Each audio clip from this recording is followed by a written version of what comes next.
Sallallahu Rabbuna ala nuril mubin.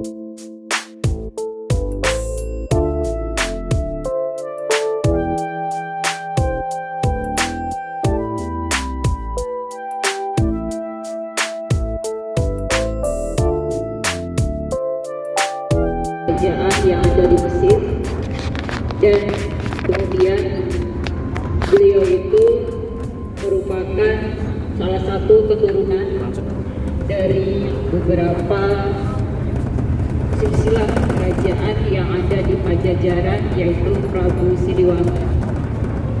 Dan kemudian beliau juga memiliki guru dan imam besar yang ada di Pulau Jawa, yaitu Sunan Kalijaga.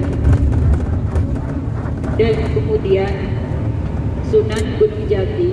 Kenapa disebut dengan Sunan Gunung Jati? Karena salah satu daerah yang ada di Cirebon itu menjadi tempat, yaitu sebuah gunung jati di daerah Cirebon, dan beliau dimakamkan di sana. Untuk lokasinya, Sunan Gunung Jati itu sendiri ada di sebuah kecamatan yang namanya Gunung Jati bagian utara, yang kemudian sekarang diubah namanya menjadi Kecamatan Gunung Jati yang ada di Kabupaten Cirebon.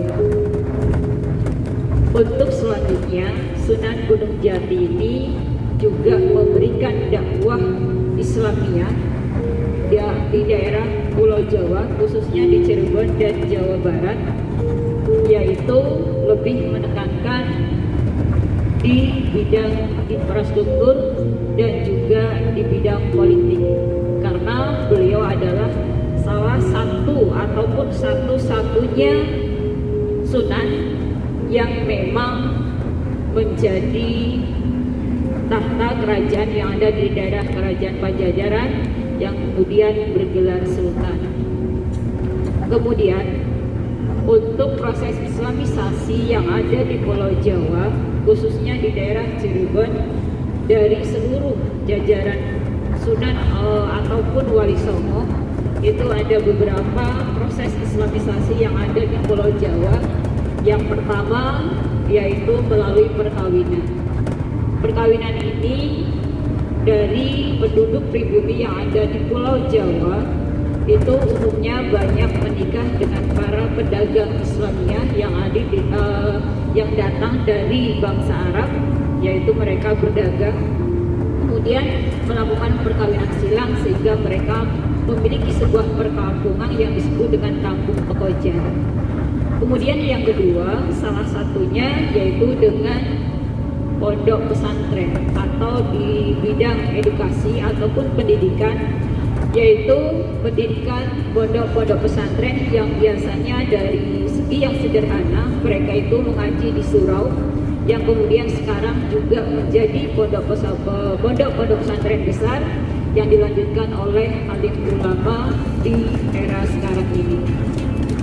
Kemudian proses islamisasi yang ketiga yaitu dengan tasawuf.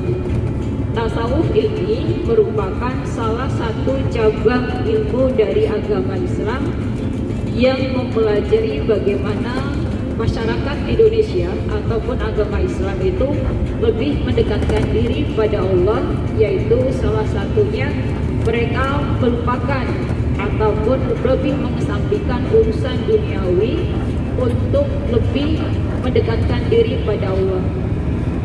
Dan dari sunan-sunan yang ada itu mereka banyak melakukan segi kegiatan bertapa Salah satunya yang saya ketahui itu di Gua Samarwadi.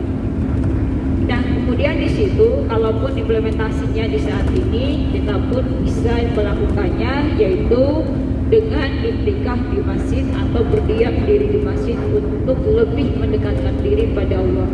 Itu untuk ilmu tasawufnya. Kemudian untuk proses islamisasi yang keempat, salah satunya yaitu dengan melakukan sebuah proses akulturasi kebudayaan. Akulturasi kebudayaan itu merupakan perpaduan dua kebudayaan yang menjadi satu dengan tidak menghilangkan kebudayaan unsur kebudayaan lamanya dan membentuk kebudayaan yang baru. Salah satunya yaitu bagaimana persebaran agama Islam yang sebelumnya Islam masuk, Indonesia sudah mengenal agama Hindu-Buddha. Dan kita bisa melihat akulturasi kebudayaan itu sangat kental, apalagi di proses toleransi dari agama Hindu dan Buddha perpaduan dengan Islam, yaitu kita bisa mengetahui yaitu dengan adanya bangunan Masjid Agung yang ada di Demak. Insya Allah kita juga akan mengunjungi Masjid Agung Demak tersebut. Di situ pun kita akan melihat bagaimana perpaduan unsur dua kebudayaan antara Islam dengan kebudayaan yang ada di daerah Demak. Kemudian selanjutnya dari daerah yang ada di Kudus pun demikian, yaitu ada masjid yang ada di Kudus, itu perpaduan dari beberapa kebudayaan, yaitu salah satunya Hindu-Buddha yang terpadu dengan Islam. Di sini kita akan lihat itu banyaknya proses perpaduan dari agama Islam dengan agama Hindu, tapi tidak membentuk dengan kebudayaan yang kemudian di situ kita akan menghilangkan kebudayaan lamanya, tapi dipadukan. Ini yang merasakan begitu indahnya Islam, sehingga akulturasi itu membentuk sebuah toleransi yang kuat yang sampai hari ini pun kita mengenalnya, yaitu dengan adanya di sebuah Pancasila yang kita kenal di sila yang pertama. Dari Sunan Gunung Jati itu sendiri yang kemudian dengan namanya yang dikenal dengan sebutan Golden Age atau disebut dengan zaman keemasan yang ada di Pulau Jawa, beliau melahirkan sebuah anak yang disebut dengan Sultan Hasanuddin yang ada di Kerajaan Pajajaran. Untuk Sunan Gunung Jati sendiri, beliau itu lahir di tahun 1450 Masehi, yaitu pada abad ke-14 sudah melakukan sebuah perlawanan terhadap bangsa-bangsa asing yang akan merebut sebuah daerah yang ada di Cirebon, yaitu dari negara-negara bangsa Eropa, salah satunya yaitu bangsa Portugis. Dari situ kita akan melihat bagaimana sistem ataupun semangat nasionalisme yang ditumbuhkan oleh beliau untuk mempertahankan sebuah kekuasaan yang ada di Jawa Barat, salah satunya di Cirebon. Dan kita pun bisa untuk mengetahui bagaimana perjalanan dari Sunan Gunung Jati. Beliau dengan memiliki 99 bahasa yang berhasil beliau kuasai dengan ilmunya, yang kemudian kita pun bisa tahu begitu cerdasnya beliau untuk berdakwah dengan tidak meninggalkan sebuah akulturasi kebudayaan. Terima kasih, itu sedikit banyak yang saya ketahui dari Sunan Gunung Jati yang nantinya akan kita kunjungi di sana, dan mudah-mudahan ziarah kita untuk satu situs kebudayaan ataupun dari Sunan Gunung Jati itu sendiri kita bisa mengambil hikmah dan manfaatnya. Terima kasih. Wassalamualaikum warahmatullahi wabarakatuh.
Bismillah Al-Fatihah.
La ilaha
Allahumma sholli wa sallim ala sayyidina Muhammad fi qulubil kafirin wal musyrikin wal mu'minin wal munafiqin wal hasidin wal mufsidin wa ala alihi wa sahbihi ajma'in ya arhamar rahimin rabbana taqabbal minna innaka antas samiul alim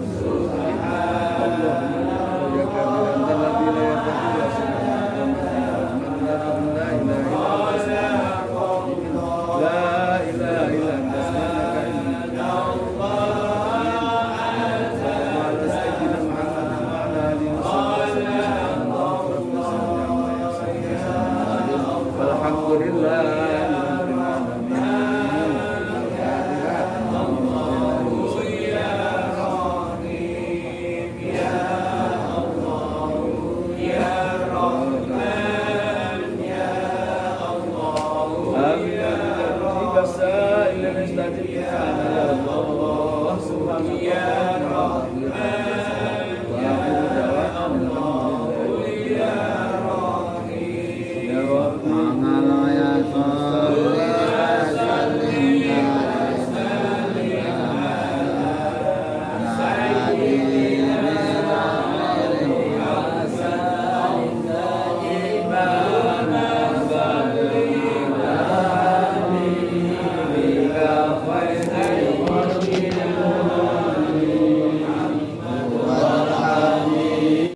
Sallallahu Rabbuna ala nuril mubin Ahmad al-Mustafa